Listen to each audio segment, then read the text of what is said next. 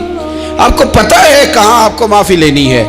تو جہاں جہاں اس طرح کے معاملات ہیں وہاں آپ کلیئر کریں. صحیح بخاری میں حدیث ہے حضرت ابو ذر غفاری سے، جب کسی نے کہا کہ آپ نے اسی طرح کے کپڑے خود پہنے ہیں جس طرح کے آپ کے غلام نے پہنے، یہ کیا معاملہ ہے؟ تو فرمانے لگے، اعلانیہ خود بتانے لگے، فرمانے لگے مجھ سے ایک دفعہ غلطی ہو گئی تھی، میں نے ایک غلام کو جھڑک دیا تھا تو نبی پاک نے مجھے تنبیہ فرمائی، تو میں نے اس غلام سے معافی بھی مانگی، اور اس دن سے لے کر آج تک میں جس طرح کا خود لباس پہنتا ہوں اسی طرح کا اپنے غلام کو پہناتا ہوں. تو وہ خود بیان کر رہے ہیں، وہ لوگ اظہار کر رہے ہیں کہ ہم نے یہاں نبی پاک علیہ الصلوۃ والسلام کے تنبیہ کرنے پر ہم نے اپنے غلام سے، خادم سے یا کسی غلام سے معافی مانگی. تو معافی مانگنے سے بندے کا قد کبھی چھوٹا ہوتا ہے؟ میرے نبی پاک علیہ السلام نے فرمایا جو معافی مانگ لے اللہ تو اس کی عزت میں اضافہ کر دیا کرتا ہے. تو اس لیے ایک تو جہاں یہ معاملہ ہے وہاں، اور دوسری جو آیت میں نے تلاوت کی اس میں اللہ کہتا ہے کہ غصہ پی بھی جاؤ، معافی مانگو بھی اور معاف کر بھی دو. والکاظمین الغیظ والعافین عن الناس، فرمایا وہ لوگ جو غصہ پی جاتے ہیں اور لوگوں سے درگزر کرتے ہیں، واللہ یحب المحسنین، اللہ ان احسان کرنے والوں سے محبت فرماتا ہے، ان سے اللہ پیار کرتا ہے. تو رب فرماتا ہے جو غصہ پی جاتے ہیں والعافین عن الناس، اور لوگوں سے درگزر کرتے ہیں، ایک تو معافی مانگے اور دوسرا معاف کر بھی دے. اگر دل میں کوئی بات ہو تو معاف. تو جو جہاں شریعت کی مخالفت کی ہے وہاں بھی معافی مانگیں، اللہ کے حضور گڑ گڑائیں، توبہ کریں، اور توبہ بدل جانے والی کریں، تبدیل ہو جانے والی توبہ کریں. معافی مانگ بھی لے، معافی دے بھی دے. اور آپ سے یہ بھی گزارش کروں گا کہ جہاں اللہ رسول کی ہم سے نافرمانی ہوئی ہے وہاں تنہائی میں 2 نفل پڑھ کے تنہائی میں اللہ تعالیٰ سے بھی معافی کے خواستگار ہوں. یاد رکھیں جب اس کی خفیہ تدبیر آ گئی تو پھر معافی کا وقت ہو سکتا ہے خدا نہ کرے ہمیں نہ مل سکے. تو اب وقت ہے، خوب استغفار کریں، خوب معافی مانگیں. اللہ تعالیٰ آپ کو اور مجھے عمل کی توفیق عطا فرمائے.